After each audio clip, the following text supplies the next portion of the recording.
Hey everyone, welcome back to Twinges 英会話。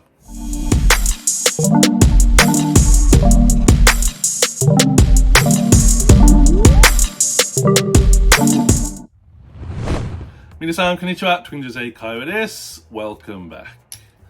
で、今日のワンポイントレッスンは Phrasal Verb。句動詞。で、今日の Phrasal Verb は to cheer someone up。To cheer up means to make someone who is feeling sad feel happier.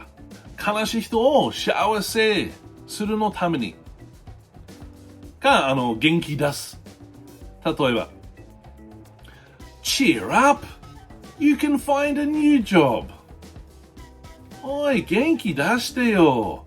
新しい仕事を見つけるよ。でもう一つ。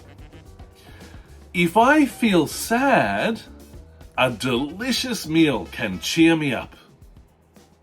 悲しい時は美味しい食事を元気つけられる。で、最後もう一つ。My friend was feeling sad, so I cheered her up.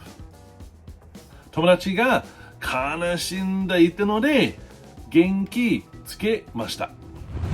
はい、皆さん、じゃあもう一回。To cheer up, to cheer someone up. 悲しい人を幸せにするために。はい、皆さん勉強しますか？はい、よかった。それで質問ならば、さよならばみんなしたコメントお願いします。で、皆さんいつも見る本当にありがとう。Thank you for watching and see you next one. Bye bye.